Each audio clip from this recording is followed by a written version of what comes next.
Enfoque. Geopolítica, investigación, relaciones internacionales. Enfoque. Una mirada profunda y decolonial a los hechos más importantes de nuestra historia. Enfoque. Comunicación articulada para el buen vivir. Pueblos con memoria.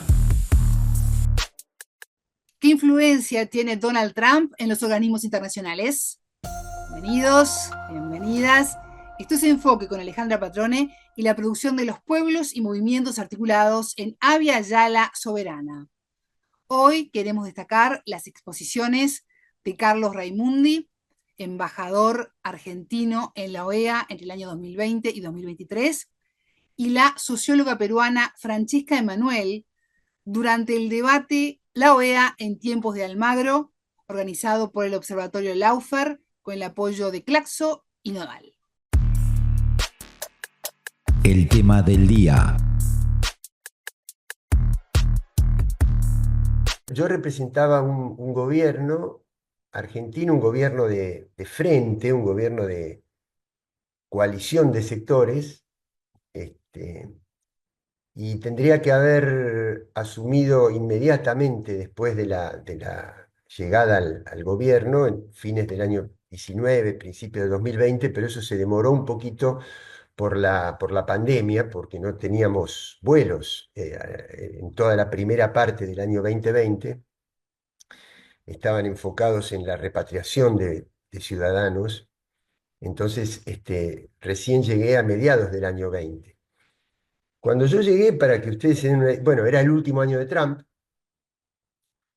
El representante de los Estados Unidos en ese momento era Carlos Trujillo, una especie de muñequito muy similar a Trump, pero mucho más joven, igual de arrogante, que tuvo la deferencia de venir a desayunar a mi casa, porque ustedes saben que uno tiene que hacer toda una presentación cuando llega, tratar de conocerse con los otros embajadores, pero como era pandemia, no podíamos hacer actos colectivos, entonces tuve que hacer individualmente la presentación. Entonces, llega Trujillo, y que en este momento también tiene un cargo de asesoramiento muy importante en la política exterior del gobierno de este segundo gobierno de Trump. Y uno de los temas fue la Comisión Interamericana. Él textualmente dijo, estando en casa, ustedes, los gobiernos progresistas vendría a ser, se creen que nosotros vamos a poner el dinero y ustedes van a poner la política de la CIDH. No, hasta ahora fue así, pero a partir de ahora nosotros vamos a poner el dinero y si ponemos el dinero ponemos la política. Y la verdad que yo le agradecí mucho la sinceridad y la llaneza. Y esa fue la filosofía con la que se manejó toda la gestión. Cuando yo llegué, Venezuela, que se había retirado en el año 2019, pero por todo un artilugio reglamentario, lograron hacer que una mayoría de países reconociera a una delegación de Juan Guaidó como representación de Venezuela, pero lo que ellos llamaban el régimen de Nicolás Maduro estaba sometido al TIAR. Para que se den una idea, ¿no? Nosotros teníamos reuniones, digo nosotros, la Argentina tomamos la decisión de seguir participando de esas reuniones que habían sido fundadas por la representación anterior de la Argentina, un gobierno de derecha en Argentina, hasta fines de 2019. Pero nosotros la integramos igual para poder recopilar información y demás. Pero para que se den una idea, ¿no? Trump había amenazado con intervención militar. eh, Marco Rubio había hablado de un bombardeo aéreo a Venezuela, y en ese momento estaba la cuestión del TIAR. Y a fines de 2019 también había tenido lugar la misión electoral en Bolivia, que tuvo la responsabilidad central de crear el clima y de empoderar a las fuerzas, tanto policiales como militares, como de la oposición política, para que concretaran el golpe de Estado. No voy a entrar en detalles. Durante la gestión de Almagro se fue tanto Venezuela como luego Nicaragua. Eh, las misiones de observación electoral, que yo creo que desde el punto de vista técnico y profesional tienen un nivel muy elevado, habían perdido completamente su credibilidad. Después tuvimos la crisis, voy tratando de narrar episodios, ¿no? Me gustaría seguir un orden cronológico, pero bueno, en ese mismo 2020 es que la Secretaría General de la OEA quiebra la tradición histórica de respetar la propuesta de los comisionados de la Comisión Interamericana de Derechos Humanos para la designación del secretario ejecutivo, que le correspondía para un nuevo mandato a Paulo Abrao. Y sin embargo, esa fue la propuesta de la comisión. Joel Hernández, de México, era en ese momento el presidente, quien ocupaba la presidencia de la comisión,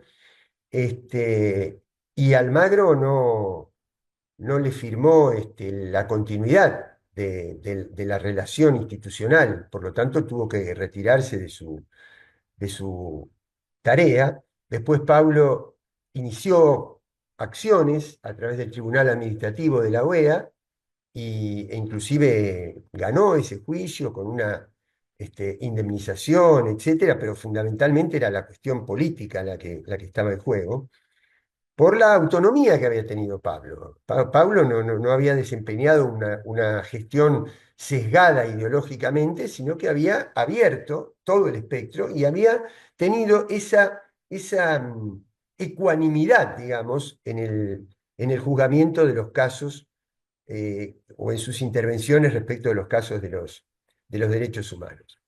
Esa falta de ecuanimidad se reflejaba también en la valoración de las protestas sociales, por ejemplo, que tuvieron lugar en aquel momento. Yo recuerdo que del 2019 data la protesta fuerte social de Chile, Ecuador, Colombia, donde la valoración de la Secretaría General de la OEA era de que se trataban de hechos vandálicos, que trataban de quebrar la institucionalidad del país. Ahora, cuando esas mismas situaciones se producían en Venezuela, era el pueblo que democráticamente se manifestaba en las calles para poder derrocar una dictadura, ¿no? Ahora, además, el secretario general, claro, tengo un poco de pudor de decir esto estando José Miguel Insulza aquí presente, pero eh, tiene que expresar el consenso y los matices que expresan los estados que integran la organización. Pero Almagro tenía absolutamente cooptado el sistema informativo, empezando por una presencia este, permanente de los enviados de los grandes medios concentrados de la región, que convertían las opiniones personales de Almagro en opiniones de la OEA. ¿Mm? Así que los abusos fueron de todo tipo. Yo creo que él, estas son valoraciones personales que hago, yo creo que él se sentía mucho más cómodo con el gobierno de Trump que con el gobierno de Biden, porque él no respondía, él durante la gestión de Biden, eh, inclusive hubo un episodio de una relación personal que había tenido con una empleada de la OEA, entonces, y ahí hubo como una especie de amague de que el Departamento de Estado le soltaba la mano a Almagro. Bueno, yo nunca creí en eso. Y tampoco creía que este tipo de cuestiones personales tenían que ser el motivo por el cual hay que condenar y criticar y reprochar la gestión de Almagro, sino que es por todo lo que políticamente representó la gestión de Almagro. Pero finalmente fue un amague como para decirle, no te pases, pero finalmente se recuperó ese vínculo. Porque yo creo que él respondía, y durante su gestión él participó de todas las reuniones que han hecho los grupos de la Fundación Libertad, de Abascal con Vox en España, de Steve Bannon, en Miami, en distintos países de la región. Él participó de todas esas reuniones de las instancias internacionales de las ultraderechas, porque él respondía mucho más al acuerdo demócrata-republicano del estado de la Florida que a la política exterior del Departamento de Estado. Eh, Parte de la agenda de la OEA a partir del 2022 fue sistemáticamente la condena a Rusia por lo que oficialmente la OEA llamaba la invasión. Yo me cuidé siempre de no utilizar ni la palabra condena ni la palabra invasión, porque me parecía que ese conflicto había que mirarlo desde una perspectiva muchísimo más profunda que la perspectiva que marcaban los intereses dominantes. Esto con relación a algunos episodios de la gestión de Almagro. Pero, ¿qué es en el fondo? Y ahí voy a la segunda parte, ¿no? ¿Cuál fue en el fondo, estructuralmente, lo que representó la gestión de Almagro? Y es sacar a flote lo peor de la OEA.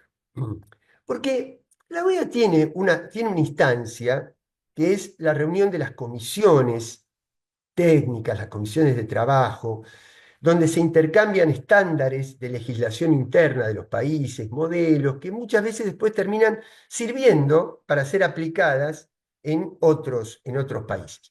Pero nosotros no estamos acá evaluando la gestión de Almagro por la condena que hace la OEA al trabajo infantil, o a las cuestiones de género. Acá nosotros estamos hablando de política regional, del rol de influencia geopolítica y de qué intereses profundos son los que defiende la organización con cada una de las posiciones políticas que defendía Almagro.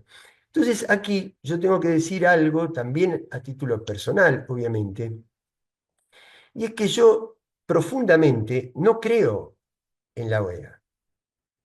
A mí me tocó representar a mi país, pero yo no creo en la OEA. Y les voy a tratar de explicar muy sucintamente por qué. Te voy a tratar de fundamentarlo para que no aparezca como una consigna maximalista e ideologizada. No, no, no. Yo no creo profundamente en nociones como las Américas o como la idea de hemisferio que trata de imponer la colonización cultural que sufrimos, porque de los 35 estados independientes, entre comillas, de la región, 32 de los cuales están activos en la OEA en este momento, hay uno que concentra el 75% del PBI de la región. Y no es un estado, además, bueno, y dos de ellos forman parte del G7 y de la OTAN. Entonces, cuando yo tomo los temas concretos de nuestros países del sur global y digo litio, digo cobre, digo servicios financieros, digo petróleo, recursos naturales, recursos estratégicos, nuevos minerales, nuevas tecnologías, la mirada que tiene el norte global sobre los recursos del sur global es exactamente la opuesta. Nosotros tratamos de luchar por recuperar soberanía sobre cada uno de estos recursos. Y ahí teníamos parte destacada de las declaraciones de Carlos Raimundi, ex embajador ante la OEA por Argentina entre los años 2020 y 2023. Pasamos ahora a la socióloga peruana Francesca Emanuel, quien abogó por una comisión de la verdad que haga recomendaciones para reformular a la Organización de Estados Americanos. La escuchamos.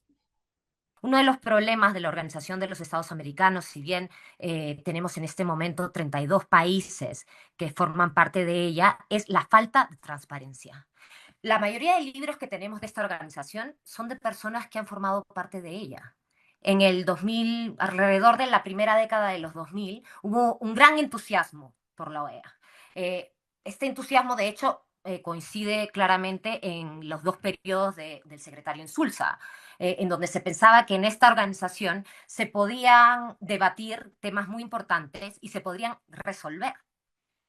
¿Por qué este entusiasmo? Porque desde el 1948 la OEA había servido o había sido como una suerte de herramienta de la política imperialista de Estados Unidos. ¿Y cómo se ve esto? Porque las decisiones de la OEA eran equivalentes a las decisiones de Estados Unidos. Sin embargo, durante el periodo del secretario Insulza hubo muchos cambios. Por ejemplo, en el 2009, en el golpe de Estado en Honduras, la OEA toma una postura distinta de la postura que lideraba Estados Unidos. Esto es importante porque esto señala que si bien la organización tiene diversos problemas, ¿no? No es asimétrica, como dice serlo, un voto y un país, es cierto que no tiene veto, ¿no? Y por eso dicen que es una organización simétrica, porque tienen un voto y un país, no es como las Naciones Unidas. Sin embargo, como decía el embajador Raimundi, el 49% por ley de la organización del presupuesto formal proviene de los Estados Unidos en la realidad, con donaciones, etcétera. El Estados Unidos aporta alrededor del 60%, lo cual señala uno de sus grandes problemas estructurales, que Estados Unidos financia gran parte de la organización. No solamente eso, Estados Unidos es la sede de la organización, la organización queda enfrente de la Casa Blanca, a 2 cuadras del Departamento de Estado. En la puerta de la OEA tenemos la estatua de Isabel la Católica, que fue donada a la OEA por Francisco Franco, el dictador de España, y sigue ahí, ¿no? Nos da la bienvenida para recordarnos sobre la colonización. Entonces, se necesita poder hablar de la OEA desde dentro, como decía, porque es una caja negra.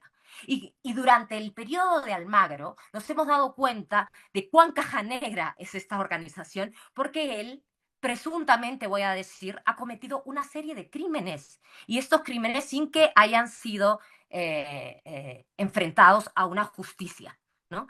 El más grave, a mi entender, fue el papel de la OEA en el golpe de Estado en Bolivia en 2019.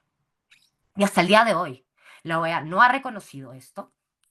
Y hasta el día de hoy el secretario Almagro sigue diciendo que todas las investigaciones que demostraron que los resultados en Bolivia dieron como vencedor a Evo Morales, él sigue diciendo que es falso, ¿no?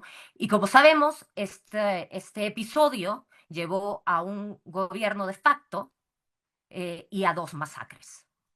Entonces, hay una responsabilidad muy fuerte que tiene la OEA y que tiene el secretario Almagro, porque si esto sucedería en un país, un presidente tendría que responder ante estos crímenes, ¿verdad? Pero esto no pasa en la OEA. La OEA es importante porque es un espacio de multilateralismo, ¿no? Y en estos momentos en donde la derecha se está armando y se va incrementando, necesitamos espacios de multilateralismo. Yo empecé mi tesis doctoral pensando en que la OEA debía destruirse y ya está, ¿no? Por todos estos episodios que habían generado tanto dolor multigeneracional, no solamente en un periodo. Sin embargo, no tengo la respuesta, pero en este tiempo me he dado cuenta que es posible utilizar un espacio que ya está conformado para poder discutir si este espacio, sin embargo, hace los cambios y hace los reconocimientos que se deben.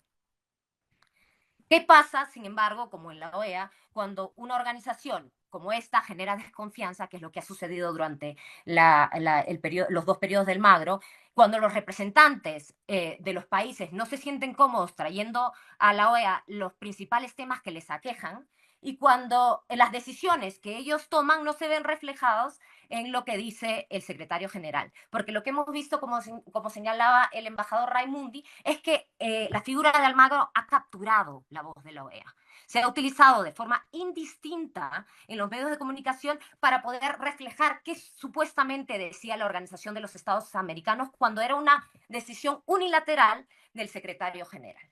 No solamente eso, la Secretaría General ha hecho contrataciones de forma unilateral también, sin tener ninguna observación de los estados. Estoy en este momento en Ecuador y la OEA contrató al expresidente de Ecuador, Lenín Moreno, como el representante de la Secretaría General para las personas con discapacidad y lo mandó a Paraguay, en donde tiene protección, porque aquí en Ecuador se le estaba investigando. Entonces, la OEA se ha utilizado durante el periodo de Almagro como un espacio de protección a aquellas figuras de derecha afines a Almagro. Porque también hay que señalar y hay que verlo claramente, es que en estos dos periodos la OEA ha fungido de centro de articulación de las derechas. El señor Almagro se ha reunido, lo decían antes, con Abascal, fueron a pedirle apoyo para el Foro de Madrid. Todas las derechas en Latinoamérica tenían que pasar por la OEA, ¿no? ¿Cómo es esto posible? ¿Cómo es esto posible, por ejemplo, que yo escribí un artículo hace poco en Foreign Policy hablando del apoyo del secretario Almagro a Israel, el apoyo unilateral a Israel? No ha hablado como el secretario de Naciones Unidas, Guterres, denunciando el genocidio o la guerra de Israel en Gaza, donde han muerto.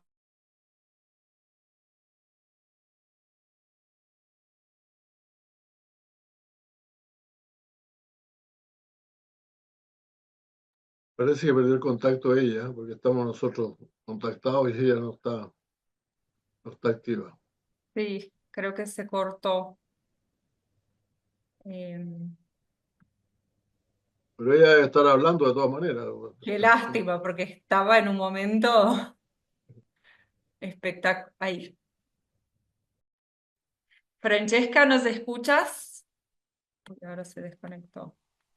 Ahora nos escuchabas porque te perdimos. Te perdimos cuando estabas hablando del Perdón. secretario de Guterres, de la postura de Guterres ante la cuestión de Israel. La vida llevo los últimos años investigando a la OEA. Pero lo que quería decir es que la OEA, el lugar, ¿no? La sede, ha sido utilizada por estos grupos para ir en contra de las posiciones de los propios países. Hace unos meses se le dio un premio al secretario Almagro por parte de grupos que apoyan la guerra de Israel en contra de Gaza y la ocupación. Se le da este premio y se invita a la congresista Salazar, que tiene un alto rango en el Comité de Relaciones Exteriores del Congreso de Estados Unidos, es una congresista republicana, y en este evento, en donde se le da el premio Almagro, ella se pone a despotricar, a insultar a los presidentes de los países que habían denunciado la guerra.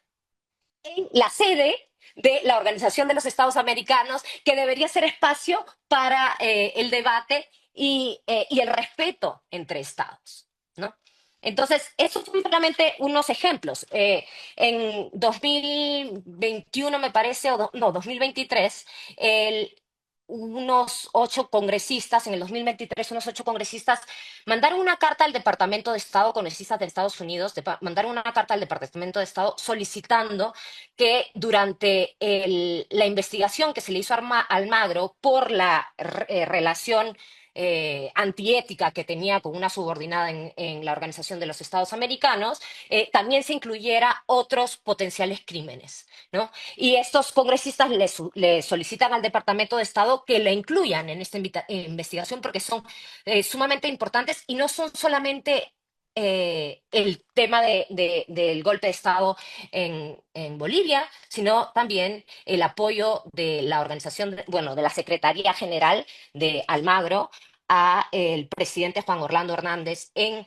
Honduras, que en este momento está en Estados Unidos apresado por narcotráfico por 45 años. Almagro en 2018 le lava la cara, lo ayuda a que sobreviva en la presidencia a Juan Orlando Hernández, o acordando una misión contra la corrupción y la impunidad en Honduras llamada MASI. Y esta misión debía investigar la corrupción y ayudó a que Juan Orlando Hernández se quedara en el poder.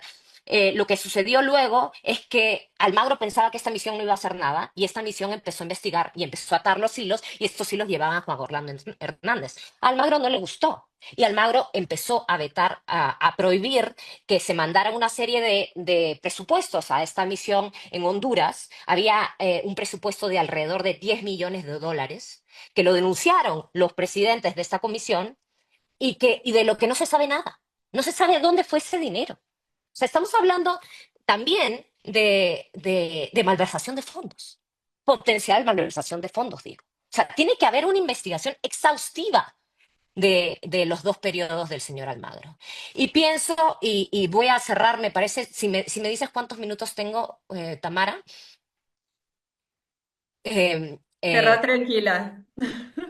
Bueno, no sé por qué tengo tanto que decir, pero y pienso que mirando hacia el futuro, la Organización de los Estados Americanos debe hacer una revisión, debe hacer una suerte de comisión de la verdad de la Organización de los Estados Americanos. Si queremos que ésta recobre, ¿no? o obtenga confianza de los Estados miembros, si queremos que esta sea un espacio en donde realmente sirva para un debate con Estados Unidos, obviamente, porque nosotros paralelamente, digo nosotros latinoamericanos, de los otros países de las Américas, pues debemos seguir fortaleciendo nuestras organizaciones regionales, ¿no? Pero la organización de la OEA ha adquirido desde los años 90 una posición muy importante, un poder importantísimo, ¿no? Que yo estoy segura que al principio, cuando esta fue creada en 1948, no se preveía. Ahora la OEA es la autoridad o la mayor autoridad de integridad electoral en la región. Hay muchos países que si no le piden una observación electoral a la OEA, se empieza a cuestionar estas elecciones, ¿no? Ese es un poder enorme y vimos cómo se malutilizó durante las elecciones en Bolivia de 2019, también las elecciones en Haití. Es decir, no siempre funciona mal, pero cuando funciona mal, y no digo que funciona mal, no es una decisión voluntariosa de que funcione mal, ¿no? De decir que unas elecciones fueron fraudulentas cuando no la fueron, o lo contrario, ¿no? Cuando funciona mal es devastador para la región. Y nosotros, Estados Unidos también, pero nosotros pagamos a la OEA. Y tiene que haber una rendición, como habría en cualquiera de nuestros países, cuando hay un dinero público que está financiando una organización. Y esto no se ha dado durante los dos periodos del señor Almagro. Y yo espero que en el próximo periodo del señor Randim haya una revisión. Obviamente yo tengo unas ambiciones maximalistas, ¿no? Me gustaría que el poder hipertrofiado que tiene el secretario general de la OEA en general sea reducido. Me gustaría que hubiera una investigación profunda, que la OEA pidiera perdón por sus crímenes, que hubiera una comisión de la verdad de la OEA y que esta comisión generara una serie de recomendaciones para una reforma profunda. Escuchábamos a la socióloga peruana Francesca Emanuel. A ustedes les decimos que tengan todos ustedes una excelente jornada. Buena vida para todos. Enfoque, con Alejandra Patrone y la producción de los pueblos y comunidades articulados en Abya Yala Soberana para www.radiovictoriagt.com. Transmiten Radio Dignidad de Honduras, Codecá Guatemala, Abya Yala Soberana, Minca Comunicaciones de Argentina, Rondas Campesinas de Perú y Radio Victoria de Guatemala.